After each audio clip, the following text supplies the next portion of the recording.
मानते हैं। कुएं के मेंढक ने मेढकी से पूछा कि दुनिया क्या है। मेंढक ने कहा कि जहां हम रहते हैं यही दुनिया है। समझे? शियाने अली से सुने ही नहीं, तुमको क्या पता फज़ाइल सहाबा क्या है?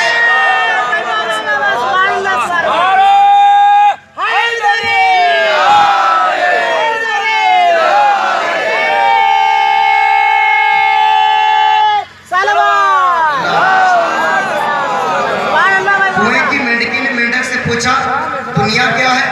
मेंढक ने कहा जहां हम रहते हैं यही दुनिया है, क्योंकि मेंढक कभी कुएं से बाहर निकले, इसलिए मेंढक ने समझ लिया दुनिया यही है।